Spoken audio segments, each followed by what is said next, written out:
Welcome to the Room and Board Deathmatch, where we pit 31 of the best games around in a battle to the death. If you're looking for your new favorite game, well, you are about to find it. And I'm sorry to tell you that by clicking on this video, you will have a new favorite game by the end. Whether or not you finish it doesn't matter. Your new favorite game has changed. It's like one of those spooky, scary videos that cursed you. I'm sorry to be the bearer of bad news that you are cursed, but honestly, there could be a lot worse curses than this, so you should be thanking your lucky stars.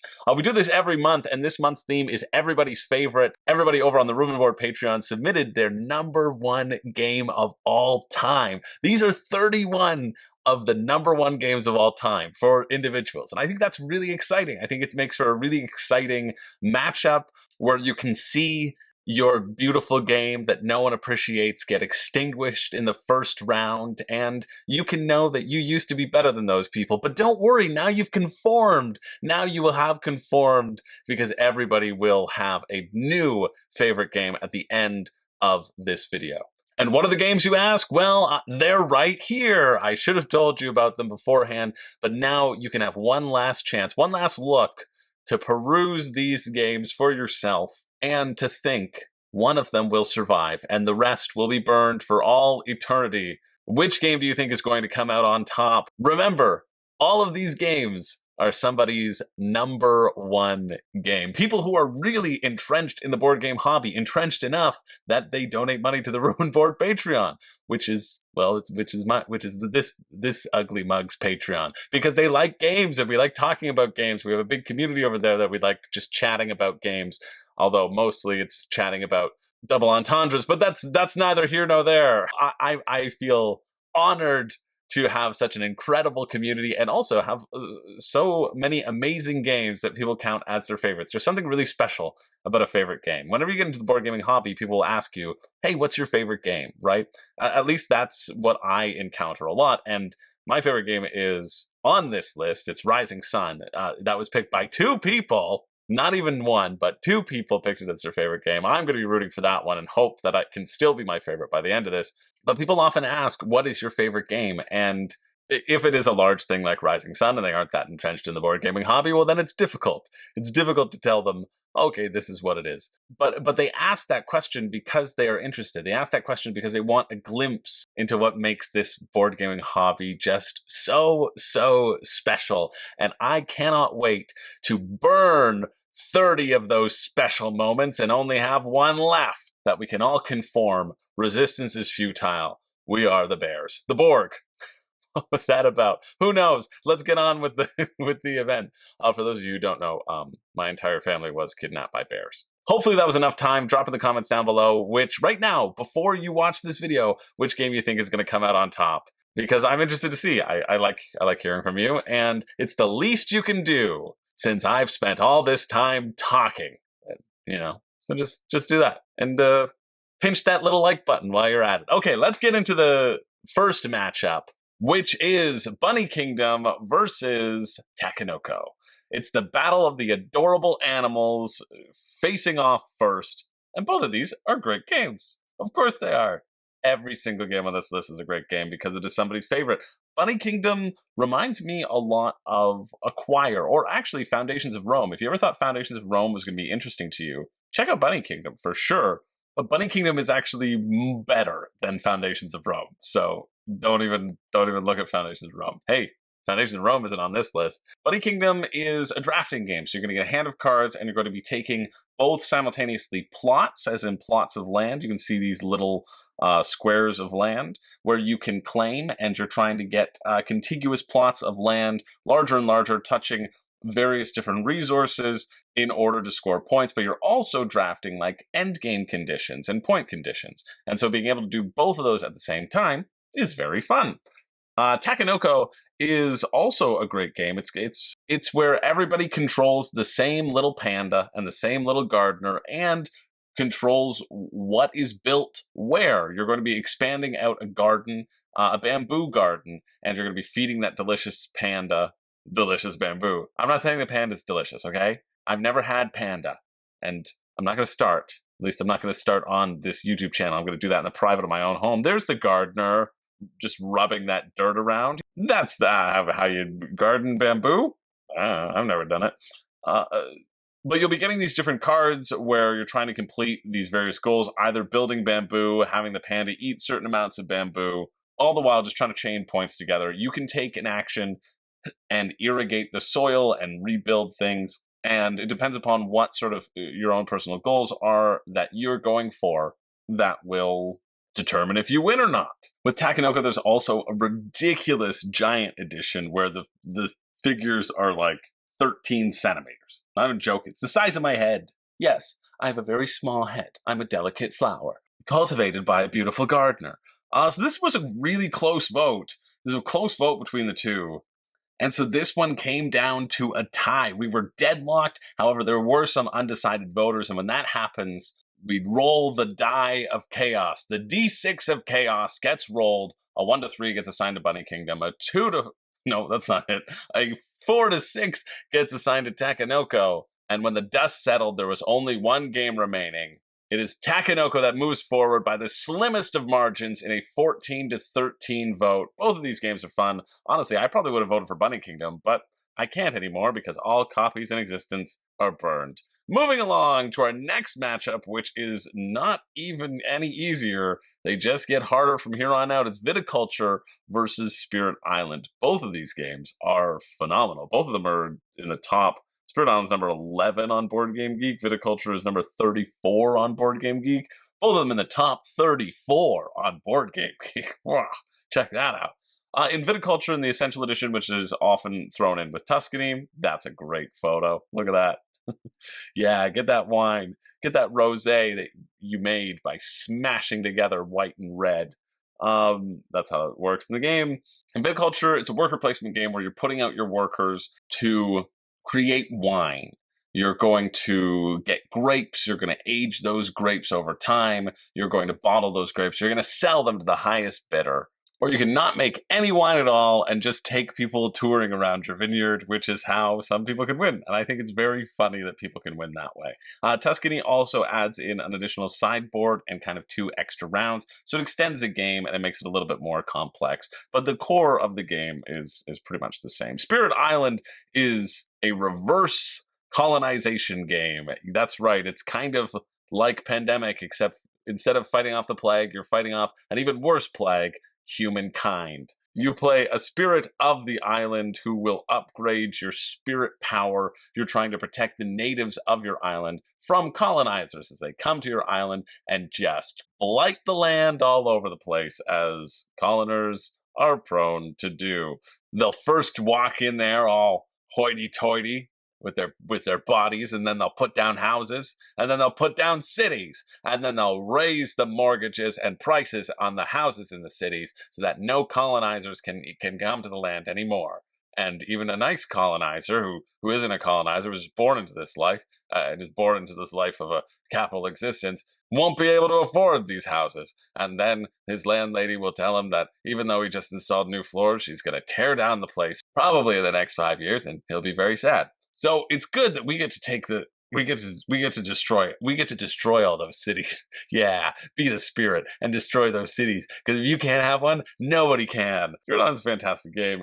On your turn, you get to choose sort of 3 actions. Each individual board will have different actions. It's often refers to a round of putting out presence on the map, or using your spirit cards, using your powers, etc., or refreshing certain things, drawing cards, getting additional powers. And it's a fun choice of choosing how you grow your strength, how you grow, how many cards you can play in a turn. It's a great game. Both of these are phenomenal games. I own Spirit Island. I don't own Viticulture yet, but the only reason I don't own it is because my friend owns it, and I'd be happy to play it at their house. It's one that if I had more space, it would for sure be on the shelf because it's so good. However, I don't need to worry about that because if it was on the shelf, it would be erupting into flames. Viticulture is fun. It also made, when I did a list over on Rahdo's channel, it made somebody's list of innovative worker placement. The most innovative of worker placements because of the big mama and the papa. Well, no, that's your bonus. You always have a bigger meeple that can punch meeples out of the place. Holotype does that as well. And I think that's a really fun thing where some things are blocked, but not everything is blocked. So you have that ace up your sleeve, which you can play. But unfortunately, Viticulture didn't have an ace up its sleeve. Viticulture got less than 50% of the votes, and it's Spirit Island that moves forward in a dominant 24-8 vote. Moving along to our next matchup, we have Sea Salt and Paper versus Aeon Trespass Odyssey. Both games of similar size. They're not. Sea Salt and Paper is a small little sort of set collection card game. Oh, I was just seeing these mermaids now. If you collect 3 mermaids, I think it is, you win. And I was so close. You just win outright. Like, you just win the game. And I was so close. The mermaids are wild. Let me tell you, those mermaids are wild. That's the expansion. That's what it's called. But for Sea Salt and Paper, you can see each one of these cards has a different icon in it. It also has its own little unique origami on it.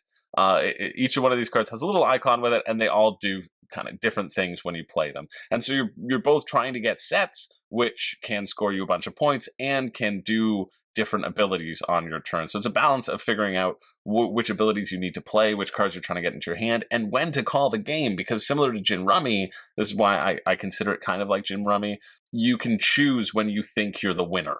You're like, yeah, I think I have the most points here. It doesn't matter. You call it, and if you do, then you're not penalized. It was fun. I played this at Dice Tower West, and I had myself a great time. It's just a small little package. I played it at Dice Tower West with Lisa, this is her favorite game that she put forward. It's up against Aeon Trespass Odyssey, which was in, I think, the last Deathmatch. It's been in a couple Deathmatches, and it's never made it forward. You know why? Because we want to personally attack and offend the creators. That's why. Let's call a spade a spade.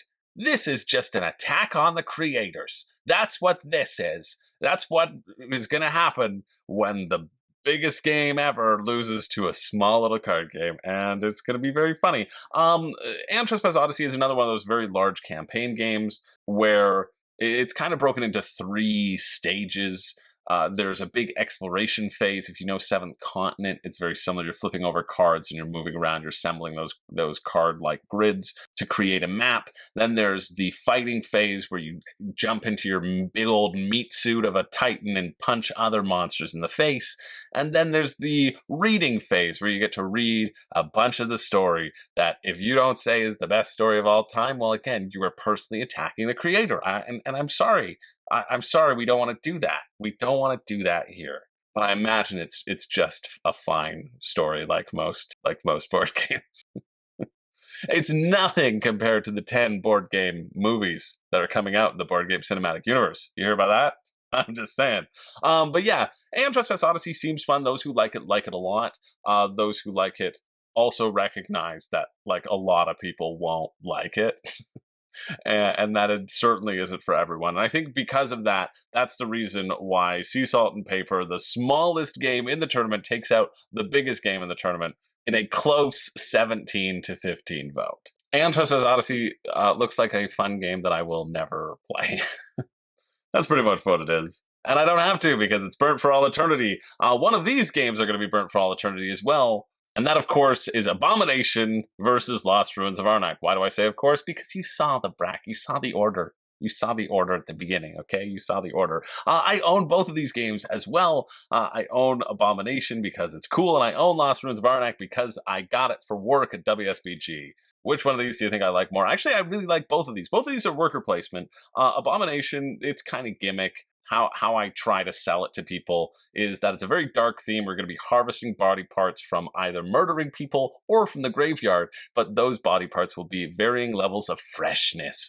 And so you see stage number 1, nice and fresh. Stage number 4, basically garbage. And you're going to use those limbs to cram them into a horrid figure to make another monster. So Frankenstein's monster has company. However, if somebody murders Frankenstein's monster, there's a little hunter who's trying to kill him, then they'll look at your abomination and think, listen, you have lost your humanity. You don't get as many points. So I think that's pretty fun. I just like the degrading of the resources. And I think the theme's really funny. I think the theme is dark, but I think it's very funny.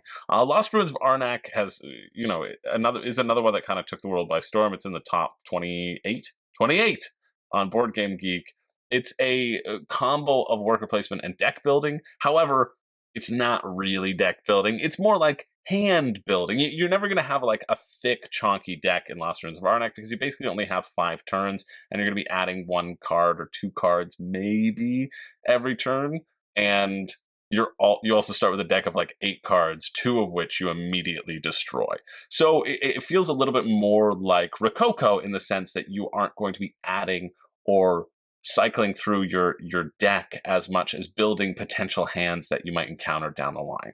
Still fun. That's not a knock against it, but I just when I think of deck building, I think of like having a potential big stack at the end of the game, and you can never really do that with Lost Ruins of Arnak.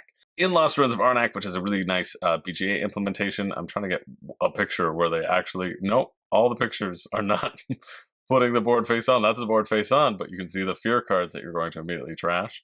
Here's a board on Tabletopia. I don't like it. Anyway, it doesn't matter. Here's the board.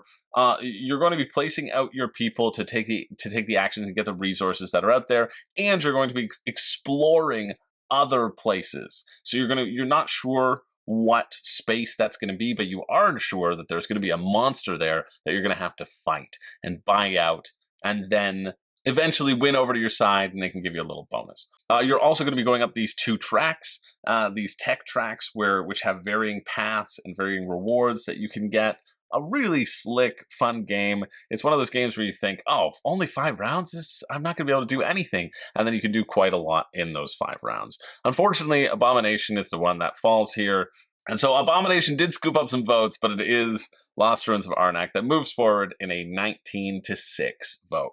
Moving along, we have Solomon Kane versus Dixit. I love the juxtaposition that happened. I just kind of randomize the brackets. I never really curate it unless we're doing like a designer deathmatch or something like that.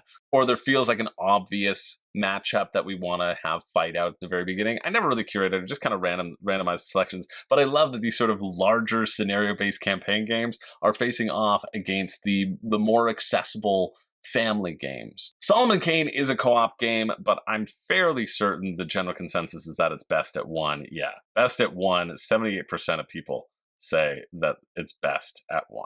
It's for sure like a solo forward game, a campaign game of going through these 8 to 10 chapters and using these virtues, I think they're called.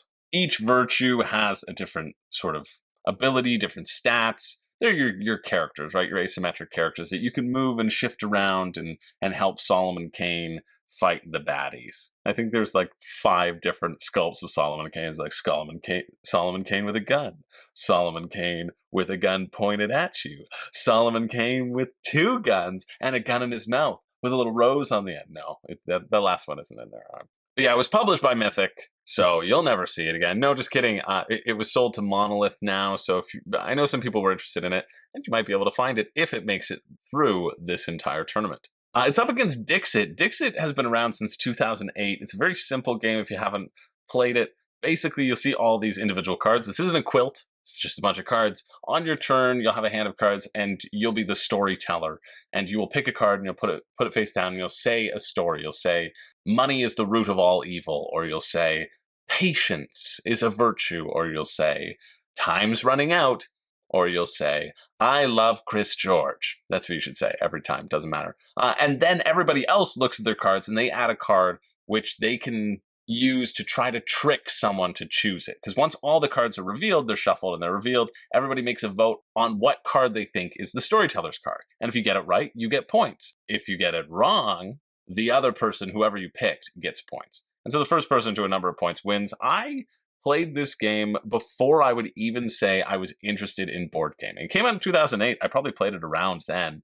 I don't feel like I really caught my board gaming stride until like 2012 or 2011. And even though we played board games as a kid, as a family growing up, and there's something to really be said about the staying power of Dixit. 15 years later, it's still being lauded as somebody's favorite game. And I think because it is so simple, because the art is so gorgeous, it encourages, it breathes such life and creativity out of it. I think that's such a wonderful, exciting thing to look at. Even looking at the cards is fun. And then for expansions, you just get a bunch more cards, right? It's a very, very simple premise. And I love seeing these two simple premises, the simple premise versus the complex, involved campaign chapter scenario-based game going head-to-head is always kind of fun. And so there was lots of love in the comments for Dixit. However, it was the silent majority who voted they would not have a campaign game get ousted again. It is Solomon Kane that moves forward, surprisingly, in a 16-11 vote. I thought for sure Dixit would have it.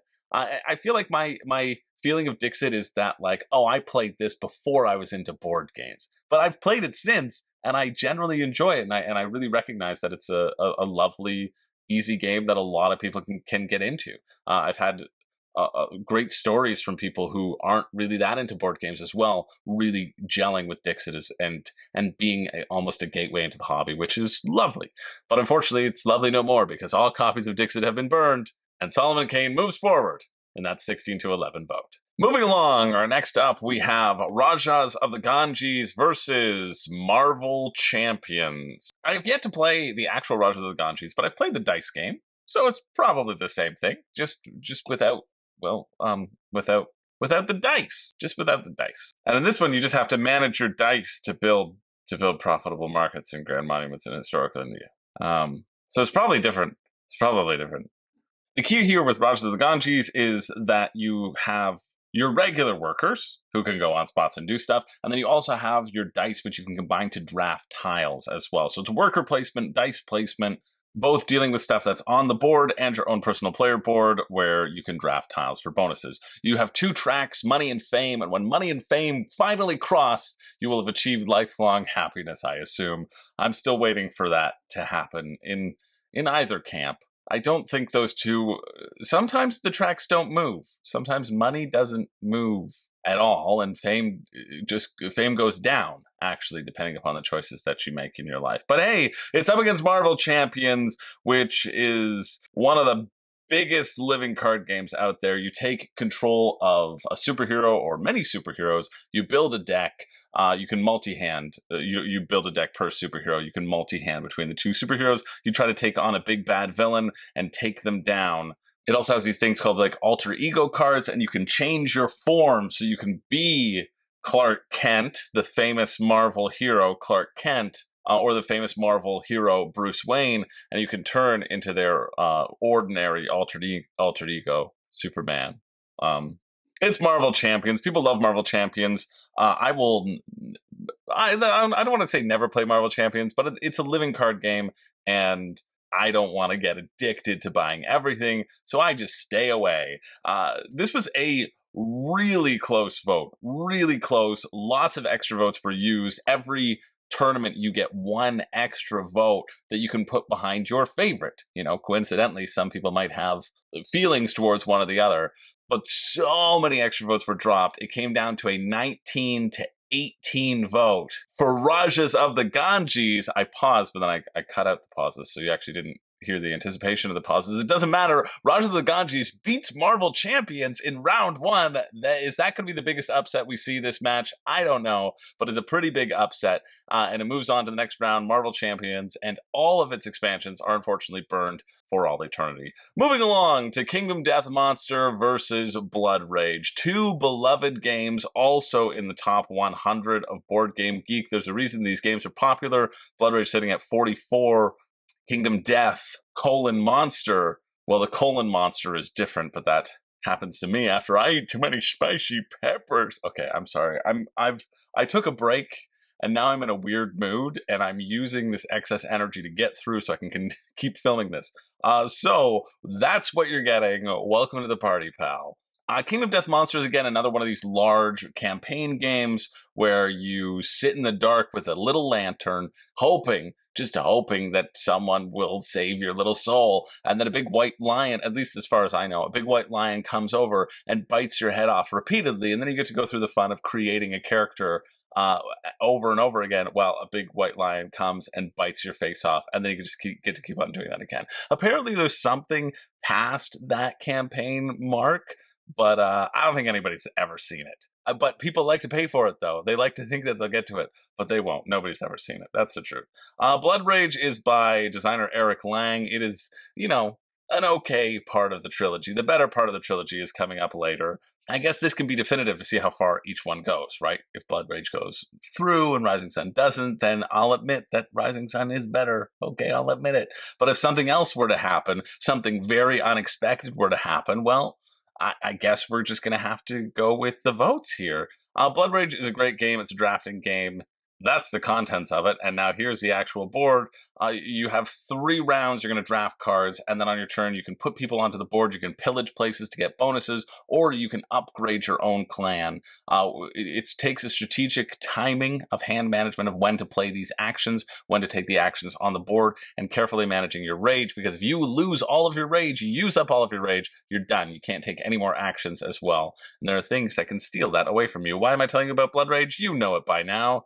My favorite descriptor about Kingdom Death is that it is cheesy. From the person who put this as their favorite game, my favorite quote is, yeah, the survivors are morons who will put anything in their mouth and stick any of their fingers into electrical sockets. So they're a little slapstick. And that honestly makes me want to play the game more. Knowing that there's this sort of, it feels potentially campy, potentially over the top, is kind of interesting to me. That this nightmarish world is actually a little bit silly, is something that I personally can really get behind, rather than having a game that takes itself too seriously. And so when I look at the vote right now, it's tied. When I called the vote, Blood Rage was ahead by a couple votes. However, there were 4 people who were undecided. And so they said, listen, in honor of Kingdom Death, you can't roll a d6, you have to roll a d10. You have to roll a d10. And, 6 to 10 will give it to Blood Rage. 1 to 5 will give it to Kingdom Death. And so I rolled a d10. The first roll was a 6, again going to Blood Rage. And then it was a 4. And then it was a 3. And then it was a 5, which made it a tie, and an even tie. And Deathmatch rules state that in a tie, the game that received the highest majority of extra votes moves forward. And that, of course, was Kingdom Death Monster. Kingdom Death Monster usurps Blood Rage. They would have blown them outright. They wouldn't need the tiebreaker looking back at it now. They didn't even need the dice. They would have just obliterated him. Even if the dice had won the other way, they were 2 ahead, It doesn't matter. What does matter is that, surprisingly, everybody was calling Blood Rage to be moving forward into the next round. Everyone was like, okay, Kingdom Death is probably out. Kingdom Death is out of here. We understand. Blood Rage is too well loved not to move forward. Well, too bad. It's Kingdom Death Monster that inexplicably moves forward, and it is Blood Rage that falls into obscurity, that burns up into Valhalla. Sorry, Blood Rage, you do not exist anymore. If you want another one, you gotta make a different version, I guess. Moving along to the next side of the bracket, the other side of the bracket, we have Sleeping Gods versus The Crew Mission Deep Sea. Again, these campaign games, these large choose-your-own-adventure games, are facing off against very small box games. I don't have Mission Deep Sea, but I have the space one, Quest for Planet... What is it? Yeah, I got it. The Quest for Planet 9. Let's talk about Sleeping Gods first. Sleeping Gods actually won the Deathmatch way back in March 2022. We did the epically long game, and we were talking about campaign games in there as well. We were talking about long sessions, and Sleeping God won that whole thing. So we know that Sleeping Gods has a very, avid fan base. In Sleeping Gods, you're going to sail around this map. You're going to be turning the pages of the book to get to different parts of the map, different parts of the world, and you're also going to be managing this ship, this crew. You can encounter a bunch of monsters, and you can have fights on the high seas, and then you also have to look through this book and make decisions and find these relics or these totems or whatever they're called. If you find enough of them, well, then you can have yourself a good night's sleep. I'm fairly certain that's the end of it.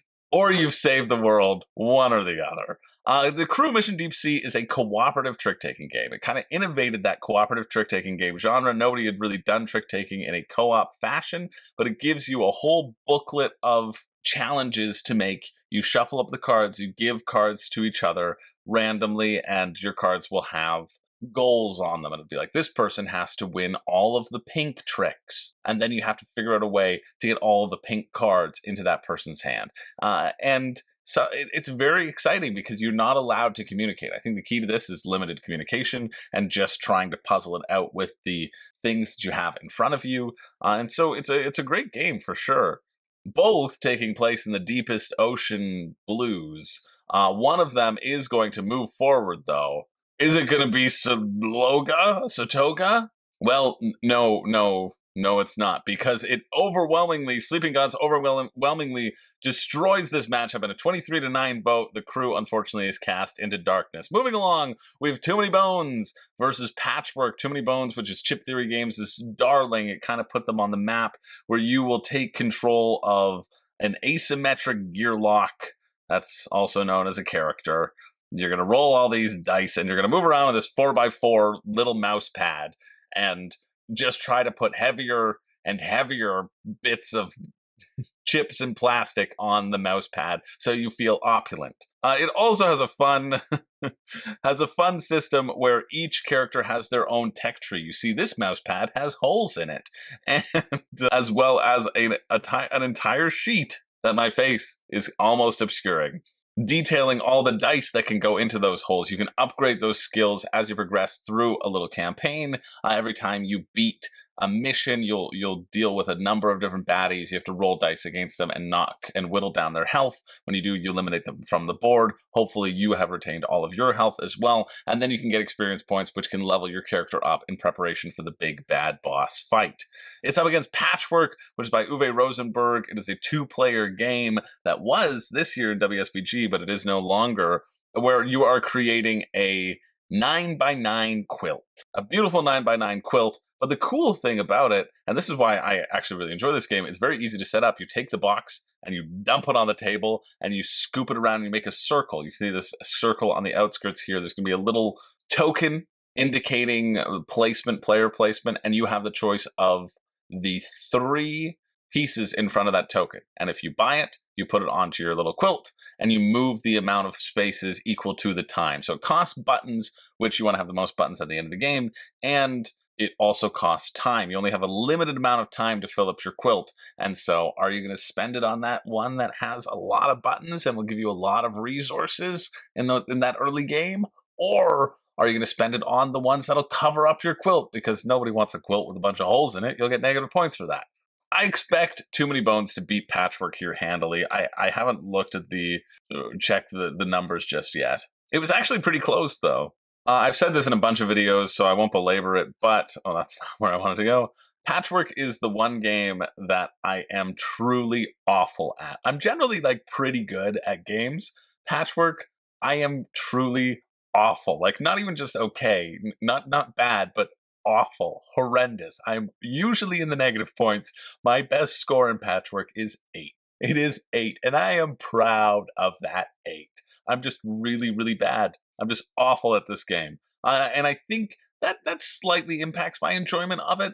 I also feel like I've tried to introduce it. A lot of people put this forward as a gateway game, put this forward as an amazing 2-player game. And anytime I try to introduce somebody into the hobby who's unfamiliar with the hobby to this game, it's a little bit too chunky and thinky, I think, even with them decimating me, as they're naturally going to do. Because that I guess could make it a good introduction to the hobby, just completely wrecking me. But there's just something about it that's never gelled. It's never gelled with the people who I've tried to introduce it to, and so I've kind of stopped introducing it to people. But some of my friends, they love this game to the death, so it's just a matter of preference. I really enjoy the tech tree nature of Too Many Bones. I look forward to playing Too Many Bones, even though it takes a long time. It's a bit of a time investment, but I like rolling the dice, and it's just silly fun, and I like how simple the battle mat is and how it shouldn't take up a lot of space. But then it does when you have all your dice kind of strewn out all over the place. It's Too Many Bones that moves forward in a 20-10 vote, and I'm satisfied with that. But I kind of expected that as well, because when people like Too Many Bones, they like it a lot. And the people who are voting are people who are generally spending premium bucks on board games. And Too Many Bones is a premium experience. We're going to move along to Eldritch Horror versus Arc Nova. Arc Nova, which should need no introduction. It's sitting at 4 on Board Game Geek still. Maybe it'll pass Gloomhaven soon. It probably will. Eldritch Horror just shy of the top 100, 107. Eldritch Horror is sort of I mean, it says it re-implements Arkham Horror, and it makes it a bit shorter. So you have to go through getting Elder Signs and defeating an old one and defeating an old god. I've never played Eldritch Horror, but I have played Arkham Horror, and I really enjoy Arkham Horror. I think it's a fun time, even though it's probably on my chop list. To be honest, I don't really play it ever, and I think the people who I would play it with have a copy of Arkham Horror that they're never getting rid of. And so because of that, I think it's probably on the chopping block for me. Or maybe I should just get Eldritch Horror and actually get it to the table because it plays a lot quicker, and that's the benefit of it. Going through this, I did notice somebody was talking about the Abacus of Terror. If you're new to this deathmatch, that was a thing for a little bit, and then people stopped using the Abacus because it was too confusing about what it was. I'm contemplating. Let me know if you want, if for the people who care, for the people who are on Patreon who are voting, I can tell you what the mystery of the Abacus was. They're saying, listen, if you figure out the rule, you're able to influence the votes. Well, here's the key. If you figure out the rule of the Abacus, you're always able to influence the votes. It's meant to for you to be able to steal the votes of the undecided, so that if you could figure it out, you could gamify it in a way that you wanted the votes to go.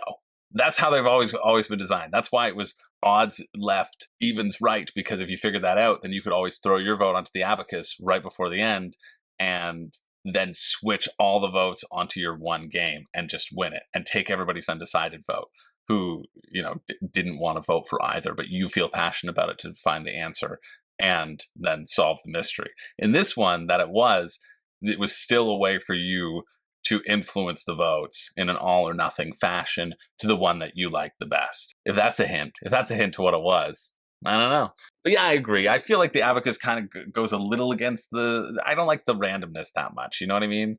I feel the randomness is a bit, I want to be talking about the games. I want there to be just a discussion about the games. And if people are just like trying to figure out a mystery and too many people are trying to figure that out, then it kind of takes away from that discussion. So it's Anyway, that's a tangent for people in the know. Sorry, but join the Patreon if you want to find out the mystery of the Abacus, I guess, and if you want to get in on the voting. So I wasn't sure how this one would go. Arc Nova I haven't talked about, but I don't know if I need to. Well, yeah, of course I do. I have to talk about all of them. That's my job. Arc Nova, you're creating your own little zoo, which if someone were to make a movie about it, it might look a little like this. I don't know. It might look like that, okay? It might. The cool part about Arc Nova is that you have these, well, there's a lot of cool parts, but my favorite part, and what was really innovative, and I think what people really gelled with, is that the strength of your action is almost Sulkin-like, in which if you have a card at slot 1, you can see that on the left side, every time you use an action, it moves to that slot 1 and everything else moves up. So the later you leave taking actions, if you delay taking your actions, they actually become more powerful. And so that's kind of an exciting thing as you create a little tableau to chain things together with all of that sort of chaining and building fun that Terraforming Mars people love. Although I think it's very different between the two, and I think I like Terraforming Mars more, to be honest. But they're close. They're pretty close. Anyway, it is Arc Nova that does move forward in a 19-12 vote. Unfortunately, Eldritch Horror was up against a pretty tough competitor and could not overthrow that Elder God. Moving along, we're moving on to Dark Tower versus Twilight Imperium. Wait. What are these additions? What are these old additions? There's no way that this could be anyone's favorite. Let's revitalize them. Return to Dark Tower and Twilight Imperium. Twilight Imperium. Twilight Imperium. Third and Twilight Imperium. The 4th edition. There we go. Return to Dark Tower and Dark Tower is a co-op game where there's this big old tower in the middle spitting out skulls into 4 quadrants of the map, and an app that will tell you which monsters pop up, and you have to manage the board and make sure that you all don't die with your own special ability depending upon what compass point you are taking care of, basically where you're sitting, which I find is a really cool idea. The Twilight Imperium is a big epic space opera.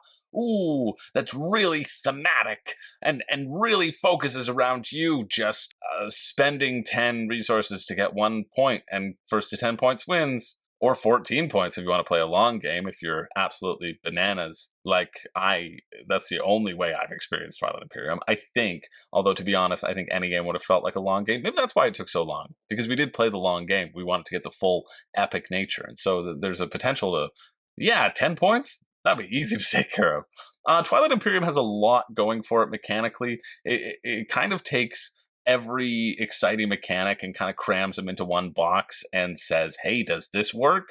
And for some people, it really does. For me personally, it doesn't. But we'll see if it moves on. Because if it moves on, then my opinion and review of it has to be completely and empirically wrong. And if it doesn't move on, well, then I guess I'm right. I guess all copies of Twilight Imperium should burn for all eternity. I think it's one way or the other. Twilight Imperium is a game that I really, really wanted to love. Honestly, if you want a game like Twilight Imperium that you but that's actually good, you should check out Galactic Era, because I really enjoyed that one personally. Anyway, Twilight Imperium, everybody's going to get one special role, a special move, a special action that they can do on their turn, and then you can also move around and position your ships on a bunch of different planets. The goal being that you are capturing these planets, you are enslaving the inhabitants sometimes. It depends on the race that you're playing, with your asymmetrical faction, which after a couple moves on the tech tree don't necessarily have to be asymmetrical. I'm really trying to I'm trying to give it a fair shake here, but I didn't like it. But that's fine, because a lot of other people do. And in fact, this one was a very, very close vote. When I'm looking at it now, it actually looks like it is tied, and it came down to the dice. And I think the benefit of Twilight Imperium is that it is in its length, is in its epic nature, not in its little moments, not in its moving and destroying big swaths of fleets, and then realizing you did that for no reason because they didn't actually get you points, and that other person who was just sitting on a planet over there, well, got 2 points and is now 20% of the way to winning the game. No, it's the epic nature. It's the memories that you can make. It is the idea of spending 4 to 5 to 12 hours at a table with people who you enjoy and who you like in this game that encourages you to talk to each other and to fight each other. I don't know how much it encourages you to do that. I wanted it to encourage me to do it more. I really wanted the politics system in it to pop a little bit more. Anyway, I did a whole review on this. I don't know why I'm rehashing it. It is 1 o'clock in the morning. But also reading the stories and the tales of Twilight Imperium that people were saying makes me really happy. It really does. Makes me super happy that I know it can provide this amazing epic experience for a lot of people. And there's something really special about that. Because you know what's really special for me? Warming my little hands by the fire as the Die of Chaos decides in favor of Dark Tower, and Return to Dark Tower moves forward in a 14-13 vote. Very, very close. Sorry, Twilight Imperium. You burnt. Moving along to Wingspan and Rising Sun. You want to spend 3 to 4 hours, 4 to 5 hours playing a fun game. Rising Sun might be your ticket. However, it is up against Wingspan, which I feel like if you did this deathmatch when Wingspan was released, you didn't have all the jaded gamers against it, and it would have sailed through. Or maybe it still would. It's up against Rising Sun, which people know that I like Rising Sun. If people like me, in my opinion, they're more likely to join the Patreon, and maybe they're more likely to vote. I don't know. But Wingspan is so good, right? Wingspan is rated still super high up, 25 on Board Game Geek. Rising Sun isn't in the top 100. I think it's 114. It's dropping. It's continuously dropping. It's basically garbage at this point. I'll give you a breakdown. If you haven't heard of Wingspan, just do it. Get it. Play it. Should be on everyone's shelf. It's a fantastic game. You're taking your 4 actions and you're building a tableau of birds. And every time you take an action, you also get to activate the actions of any birds that you've played in that specific row. That's it. That's how you play. Most points wins. Get the ravens first. And Rising Sun is a beautiful game of diplomacy and negotiation. Each round you're going to be fighting over control of a number of these different provinces. And so the whole round is about building up to have that battle and getting a bunch of different points along the way. It is by Eric Lang, so of course there are ways to win by losing and ways to win by winning.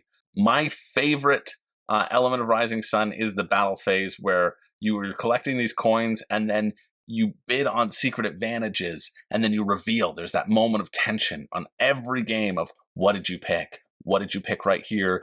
And then a big reveal. But also, to one of my favorite quotes of reading through the thread, because I always read through the votes and what we talk about, and the spirited discussion of people saying that Rising Sun is not as good as Wingspan, which you're wrong. But the best way to convince voters, I think, was this sentence. Shout out to Ben, who says, I've never had a samurai shit in my hair, so gotta vote for them. Oh. Anyway, it was a really tough vote. Looking back, it was pretty close. Rising Sun had the lead, but there were a bunch of Die of Chaos that could have overthrown it. However, I am so thrilled to report that it is Rising Sun that triumphs over Wingspan in a dominant 18-13 vote. That's right, Wingspan, you're cut. Wingspan is great. Like, Wingspan is really fun. I've never not enjoyed a game of Wingspan. Never, not once. I've always had a good game of Wingspan, even when it took a little bit longer. I still enjoyed myself. However, I've also, that's not true. I think I didn't enjoy one game of Rising Sun once, and then I cut those people from my life completely. Rising Sun moves forward where Blood Rage could not, and moves forward to fight another day. Moving along to the next round, Tainted Grail versus Cascadia. Tainted Grail is by Awakened Realms. This was a game where when I had bought Etherfields and I was still needing to ride high on the high of Etherfields, and while Etherfields was still being developed, I needed something else to throw my money at to Awaken Realms. Well, this is what I did. I threw my money also at Tainted Grail.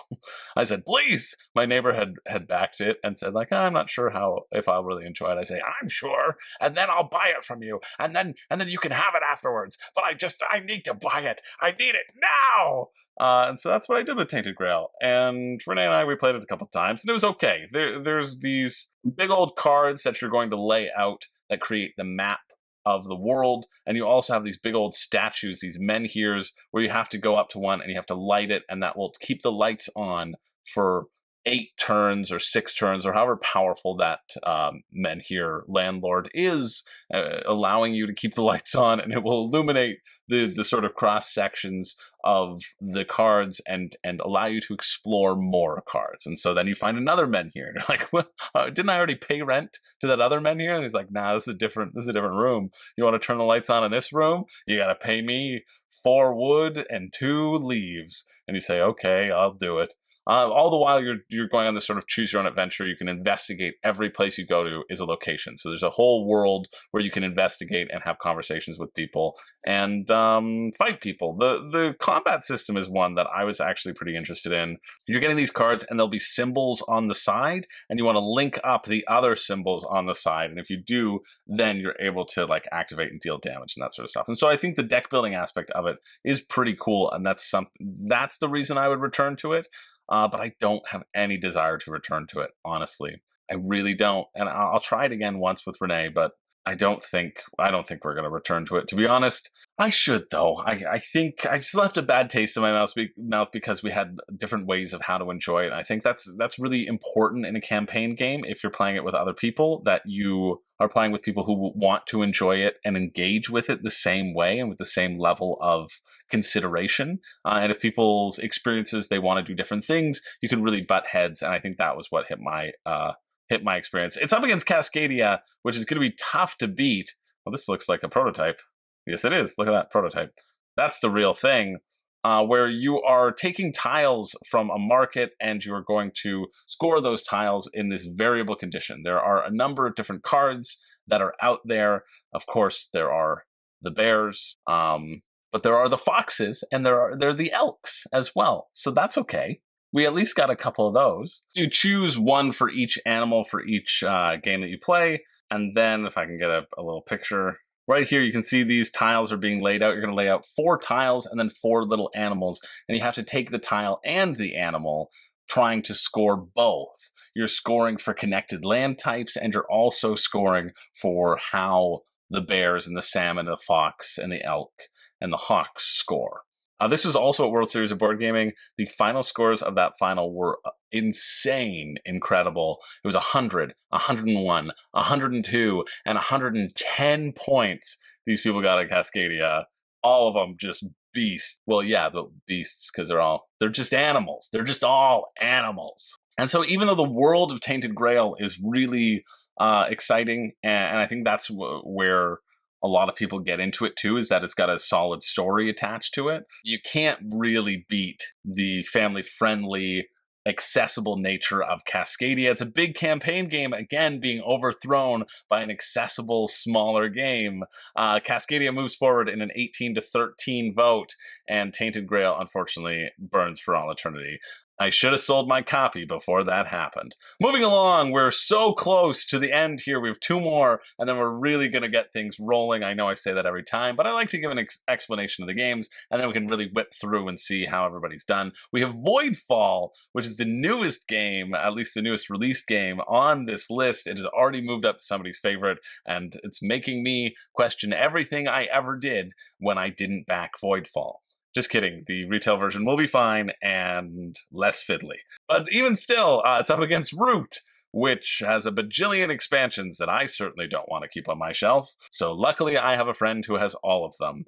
Voidfall is by Mind Clash Games, who are well known for making really chunky, dense games. But the whole conceit of this is that it's a 4X game, which is like Twilight Imperium. These big, massive, sprawling games where you exterminate, exploit, explore.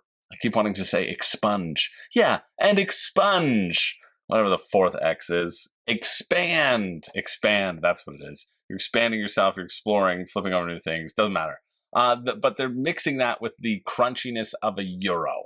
The crunchiness of an engine building, playing cards and chaining things together, and really creating a tight system filled with a lot of decisions to make. So many people have said this is a very complicated, intense game, and that makes me excited to try it eventually. Root also has its share of complexity, though. Root, at least in the base game, boasts 4 different factions. You have the cats, the Marquita cats, you have the Eerie, the birds, you have the Woodland Alliance, and you have the Vagabond, who's just a little raccoon running around on the board. And each one of these factions plays a little bit differently. They all have their own little mini game as you strive for making points. It's the first person to 40 points wins, really. And you all have a different way of gaining points. And so the Marquita cat, they're running around on the board and like building different structures. The Eerie, the birds, you get to play this card tableau builder and this engine builder but if you play too many things in one area and you're not able to activate them, all the birds, they all flock away. The Woodland Alliance, I honestly don't have any idea of how to play them. I haven't played them en route, and I've never known what they were doing, and they could usually beat me. They start out slow, and you go, okay, you don't have to worry about them, and then they go ahead and they beat you. And then the Vagabond, who runs around just collecting little items. There he is, running around in the middle of the forest and making deals and alliances with anybody who will have them. There's also a bunch of other factions that you can add into the game, a bunch of complexity. This game's been going on since 2018 and really put, I think, Cole Worley on the map. Lots of people love Root. It's at 29 on Board Game Geek. What's Voidfall soared up to? It hasn't been around that much yet. 707, because not a lot of people have had it and have had a chance to vote. But it is sitting at 8.7 versus Root's 8.1, so I don't know. And I wasn't sure how this one would go, right? Because often in these scenarios, well, certainly not everybody has played Voidfall. Root's been out a lot longer, but it also has a layer of complexity, so at least it's got a chance there. It's tough to predict and to vote for something that you haven't played, but you can also vote based upon what seems really appealing, what gets you excited, right? Which game do you want to play next? Both of these games actually get me pretty excited. I might lean a little bit more towards Voidfall because I haven't yet played it. And I've played Root, and I really enjoy it, but I don't know if I've played it enough to like drown in enjoyment. You know what I mean? I thought it was good. I thought it was fun, but I just haven't played it in a significant way that like people who love Root really understand the game and understand all the different tactics that you can make. And if I knew those sorts of different tactics rather than kind of stumbling through each of the different factions, then I might enjoy it a little bit more. However, there was a really convincing, impassioned plea, passionate plea, passionate justification about why Voidfall should be considered and should move forward. The art and the iconography by Ian O'Toole being super easy to get a handle on. That once you get over that complexity curve, it's actually pretty easy and pretty simple. I feel that way about Anachrony too. Mind Clash seems complicated, but a lot of it is that iconography. It's like any game, right? The more iconography there is, it's like learning a new language. And once you know that language, it's easier to interact with reading whatever is going on the board. And just the appeal of the combos and the intricacy that can happen with literally only 9 cards. Having only 9 cards to drive your actions and the endless possibilities, getting like a 3 to 4 hour solo game on your belt. If that seems interesting to you, I mean, I think Voidfall is going to be here to stay. I don't think it's a flash in the pan. But Root is a tough cookie to crack. However, not that tough, because it is Voidfall that moves forward in a 17-10 vote. Root, you're out of here, which brings us to our final battle, our final matchup. Then we're going to really start cooking from here on out. I say that every time, but it's the truth. We have Raw versus Bounce Off. Now listen, I know I said that I was partial to Rising Sun, but if you've tuned into these death matches before, maybe you have noticed, just maybe, I have a soft spot for Bounce Off, okay? Sure, I have a little thing. I have a crush on Bounce Off, all right? Okay, fine. I might be legally married to Bounce Off. I have the papers here to prove it.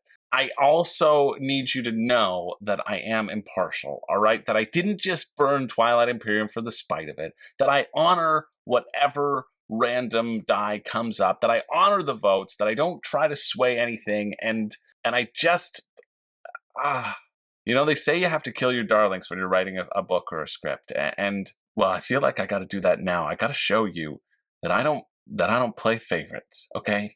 And that even when I look at those beautiful balls, when I take a glimpse at those beautiful blue balls and those succulent yellow balls, you know what I'm thinking?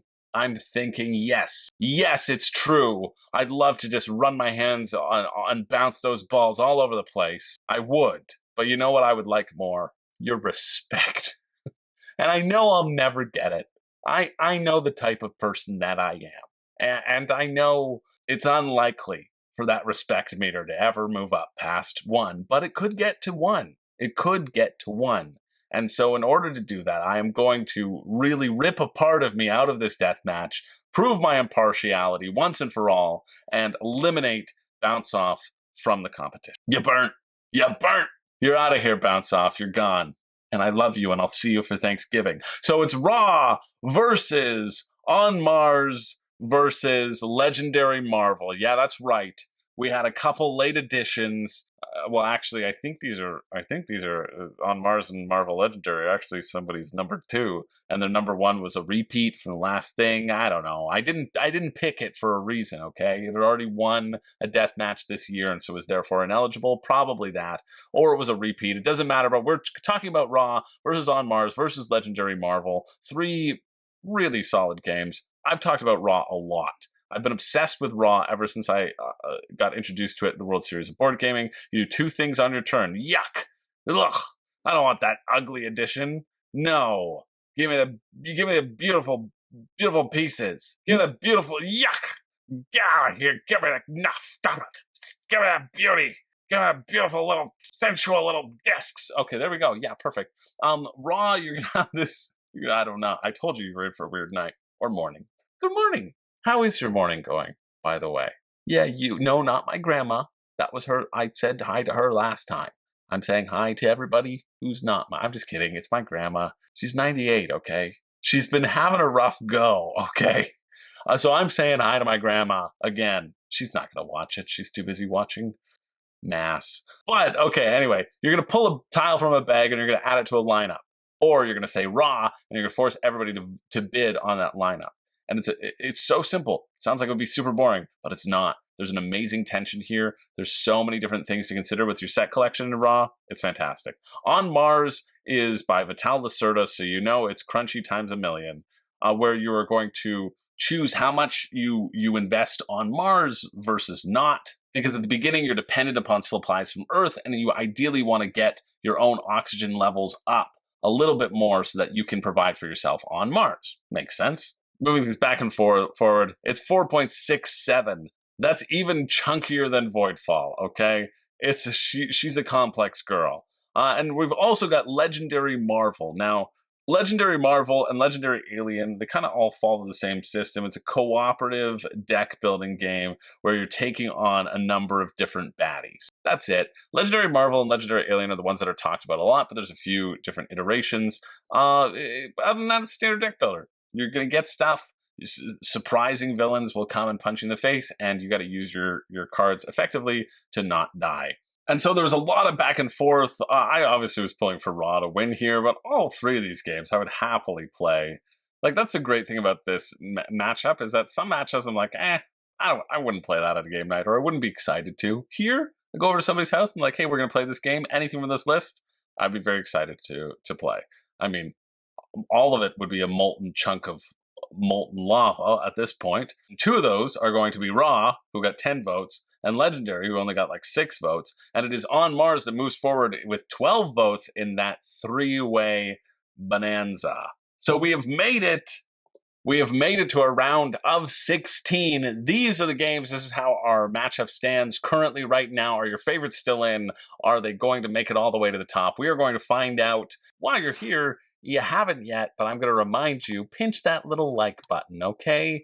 Because I have talked a lot, and I'm tired.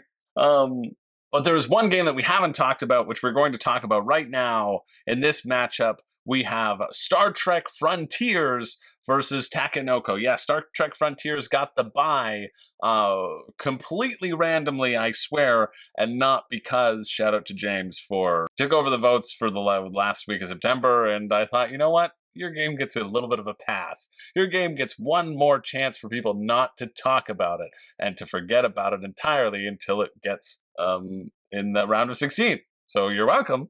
Star Trek Frontiers is a re-implementation of Mage Knight. Mage Knight is a hugely popular game. You can see that it's rated number 33 compared to the 1018 that Star Trek Frontiers is rated. Anyway, in Star Trek Frontiers, you're going to be tableau building as you recruit your crew members. You're comboing multi-use abilities as you go through the galaxy, blowing up Romulans, kicking down Klingons, effing, some with F for Ferengi. Effing Ferengis! Actually, I don't think there are any Ferengis in here. Let me know if there are. Because Ferengis are everywhere. Ferengis are life. Resistance is futile. We are the Ferengi. But I really like that there can be a balance. There can be a balance of, oh yeah, there's no, okay, it's next gen. It's next gen. No, Ferengis don't exist in next gen, right? That's the truth? I don't know if that's the truth. You can go and explore and just like explore and discover the galaxy, or you can go all out fighting. It's a huge mishmash, and yeah, you know what? I like Star Trek. I like Star Trek a lot. And I think I might be more inclined to play Mage Knight if it was Star Trek themed. That's a good point. It's a very good point. However, it is up against the pandas of Takenoko. One thing that was brought up in this round of voting is that there is an expansion for Takenoko where there's a female panda and some baby pandas. And you know what the best part is? If the male goes to the female panda, she's like, nah, get out of my kitchen. Get out of here. But if the female goes to the male panda, she can be like, yo, now we got babies on the board, baby. Because women are allowed to do whatever they want with their bodies. And so there was a lot of back and forth on this one. This one really could have gone either way. Star Trek Frontiers was just in the lead, and the Dice of Chaos decided not to be chaotic and honor that. It is Star Trek Frontiers that moves forward in a 16-15 vote. So now we've covered everything. We know it. We could just blaze through these. We have Sea Salt and Paper versus Spirit Island. Sorry, Sizzle Meckle Sizzle Set. Pretty much the same. Actually, I really like that a lot better. This one is going to be tough. I mean, Sea Salt and Paper did take down Aeon Trespass Odyssey, but we only did that because we genuinely dislike the creator, everyone who's has seen this channel. That's why. I think that's why. I think it might be.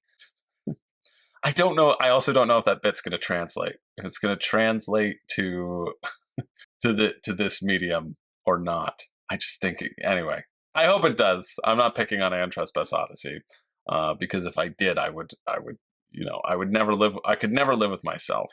But Sea Salt and Paper is a really solid, fun, little lightweight card game, but the love for Spirit Island is huge. We know it is huge. It is unable to topple that behemoth, although it did give it a valiant effort. It was a 20-10 vote in the end, but just like the Pandas, Sea Salt and Paper just caught a little bit on fire, and it just went up in smoke. Kind of like the Pandas. I'm sorry.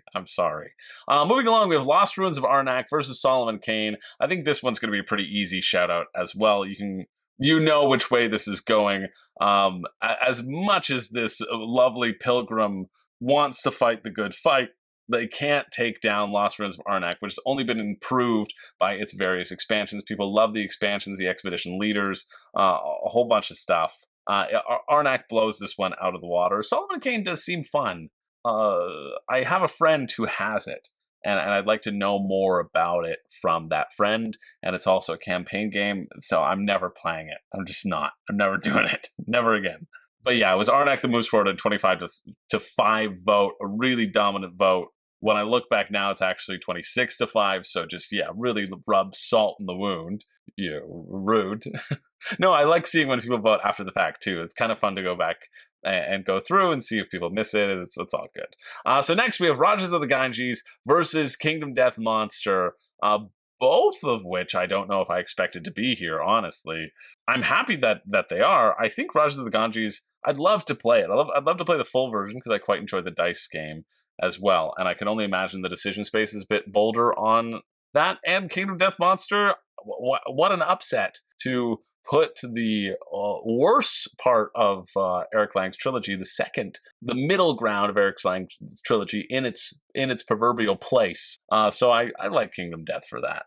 And so this one was a close vote. It came down. There were a lot of extra votes being put forward for Kingdom Death. People who didn't put those extra votes in the first round too, which is extraordinary that they held them back for waiting for the right chance to strike. But it is Rajas of the Ganges who is ahead 17-16. However, there was one die of chaos to be cast. One D10, one lone D10 that could tie it up. And so when it is rolled, a 7 is rolled. And so of course that makes it tied, right? And so as Deathmatch rules state, the tied vote, tiebreaker, is the one who has the most extra votes. Again, the Kingdom Death Monster fan base is pushing their game forward with the extra votes over and over. It is Kingdom Death that wins in a tie, another upset. Rajas of the Ganges gets got. In a 17-17 tiebreaker, it is Kingdom Death that moves forward in that vote. Moving along to the other side of the bracket, we have Sleeping Gods versus Too Many Bones. Sleeping Gods, which is that big, beautiful campaign adventure. Too Many Bones, which is the tech tree, dice rolling style of game. People kind of call it a dungeon crawler sometimes. Somebody's called it that. You kind of progress through scenarios. I don't really know. Let's see if it's called a dungeon crawler here. No, but it's got all of this stuff in it. And so I was expecting Too Many Bones to win this, actually. I just know that people who love it a lot. And so I was surprised to find that it is Sleeping Gods that blows it right out of the water, so to speak. It wasn't really close. It was Sleeping Gods that moves forward in a 16-9 vote. Too Many Bones does not get the votes and is eliminated from the competition. I expected to see this in the quarterfinals or the semifinals, really. And now we are certainly not going to, because of this scary-looking god that, honestly, it took me so long to notice that it was on the box. I was like, oh, look, a beautiful green area. Nothing wrong with these mountains under the water. And that's why I'm a fool. Moving along to Ark Nova versus Return to Dark Tower. I feel like Ark Nova is going to have this pretty handily here, but when I look at the votes, it's very close. In fact, it might be a tie. But it is not a tie. One of these games got a few more extra votes than the other one and managed to overthrow the other. I expected this to be a blowout for Ark Nova. It certainly is not. It's 16-14 for Ark Nova, and Return to Dark Tower falls only briefly, which makes me excited for it. The fact that it was so close to taking on one of those very big, popular games is pretty good. So congratulations, Ark Nova. You move forward, but just barely in a 16-14 vote. Now we have Rising Sun versus Cascadia. Now, obviously, I might be a bit biased here. Wait, no, I'm unbiased. You saw what I did to my beautiful, darling bounce off. How dare you say such a thing to me? But I do want to bring in a special guest to call the votes on this one, just to prove that I don't have my hand upon the scale. I'm not doing anything. So I'll go get the special guest. Just give me 1 second. Perfect. It's me, Fox, from the Fox clan and from Cascadia. You see, I'm impartial. I don't know what this voice is. Oh, but I do know that's pretty good. That's a pretty good thumbnail. I'll be honest with you. That's a pretty good thumbnail. Does the fox not have a voice at this point? What are you doing? Where are you going? Okay, let's try it again. Hey, it's me. I'm the fox. Yeah, it doesn't have a voice. The fox sounds the same. Basically, what I want to say is Rising Sun has been outfoxed. That's not what I wanted to say. Yes, that's what I wanted to say. No. Rising Sun was supposed to win this one. That's why I was bringing in the Fox clan to... Not anymore.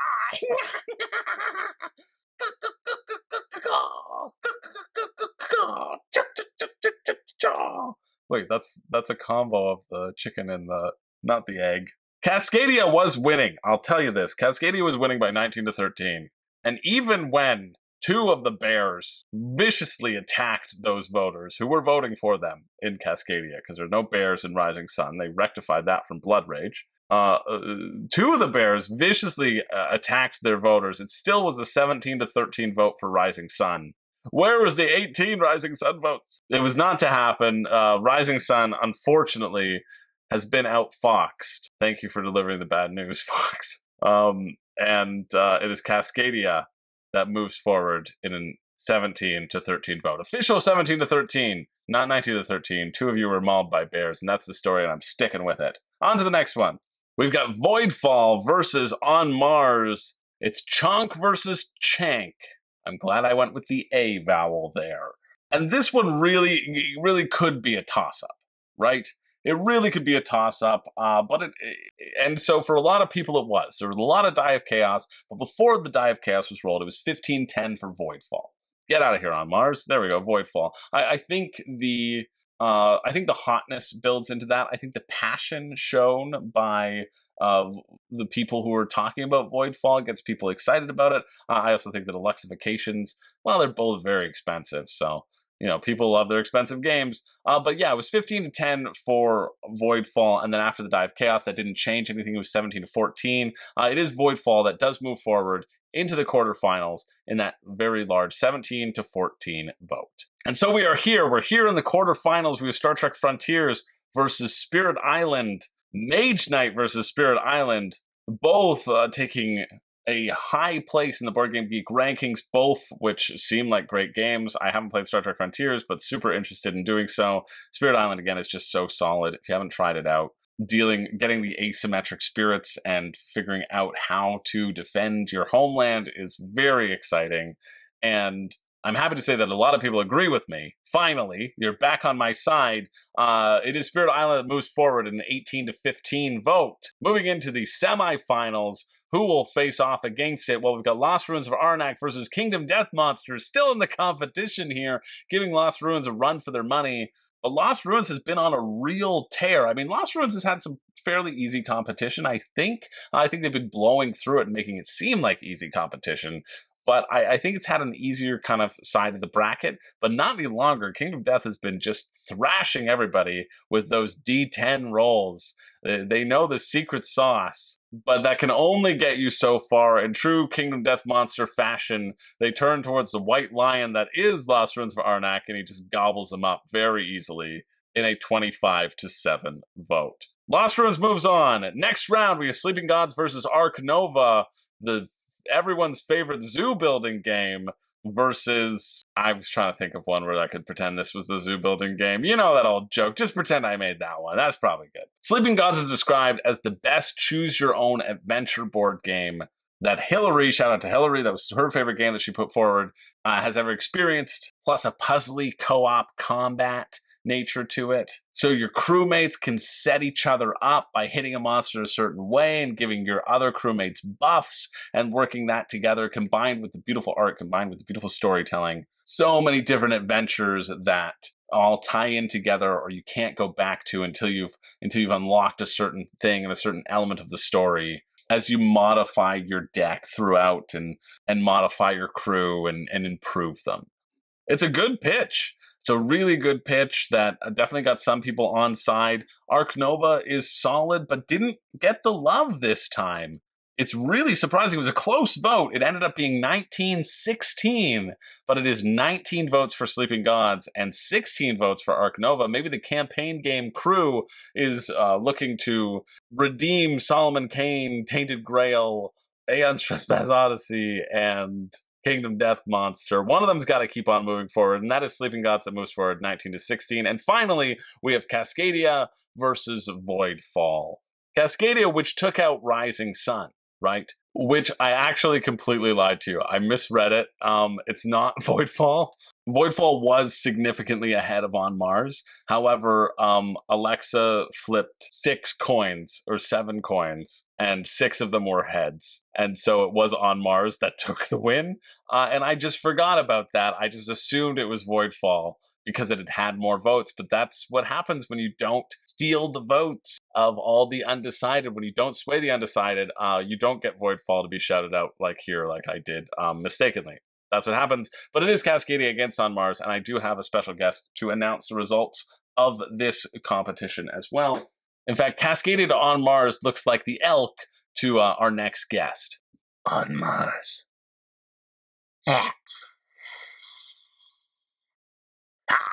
Sorry. I'm very sorry about that. That should not have happened. I don't know what demon possessed that elk, but they did. Maybe they were just very excited because Cascadia moves forward in a 23-6 vote.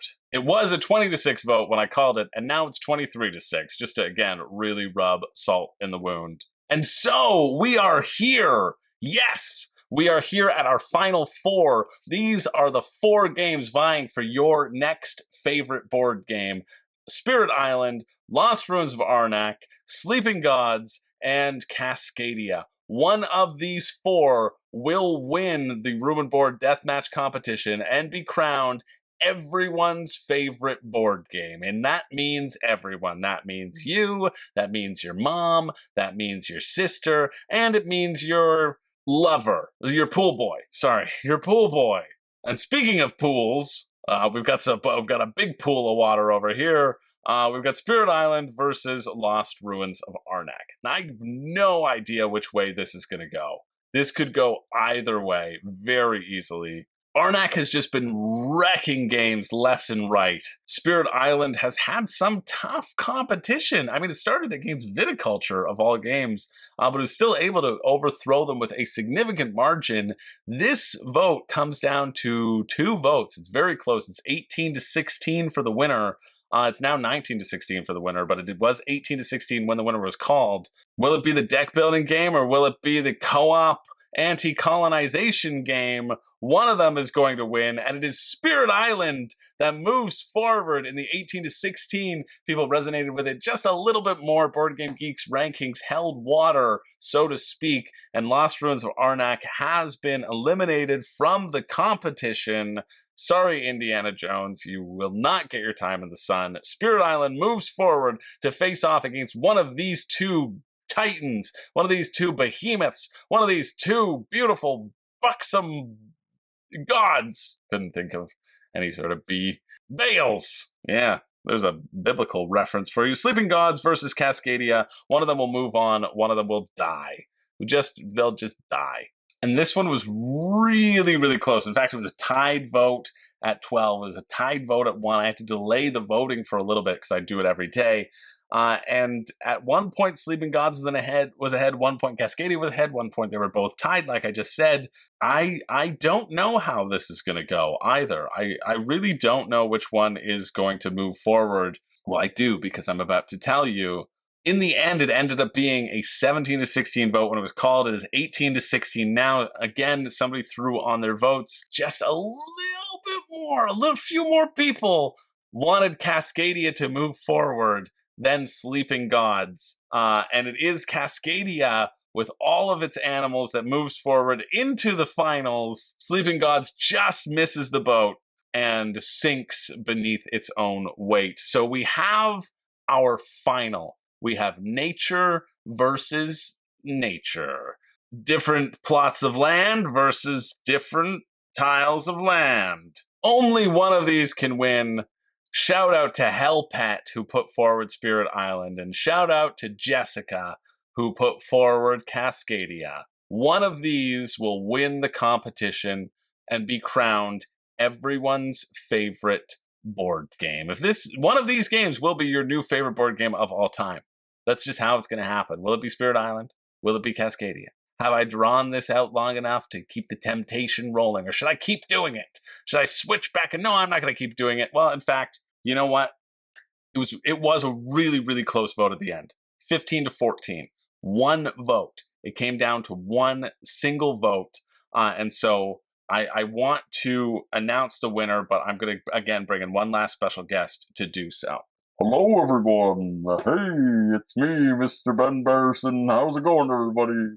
I have the great honor in announcing one of these two winning.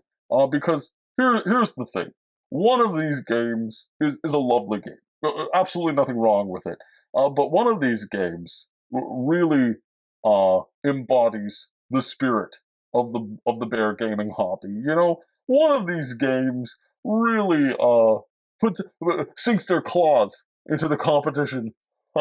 You know, just a little joke there. One of these games I can fully endorse living in, and the other, well, they kicked me off their island, and I've been looking for a way to get back at them.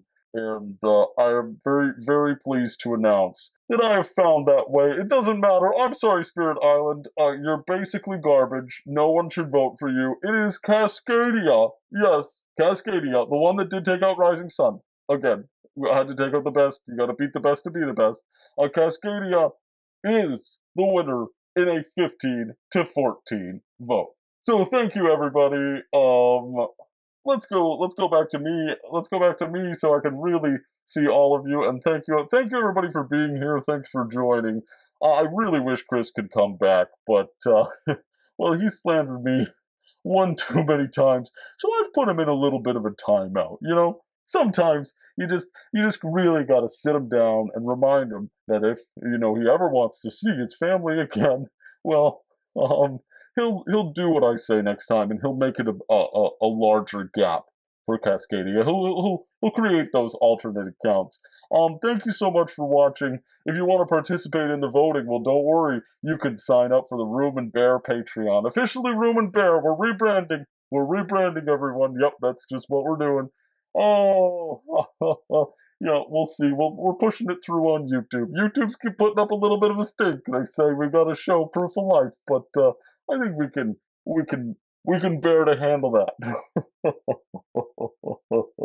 Anyway, if you want to vote on next month is going to be Test of Time. Which games stand the test of time, just like which animals will stand the test of time? Which animals will eventually triumph over the human spirit? Thank you so much for watching. This has been Room and Bear, and have a greatly good day.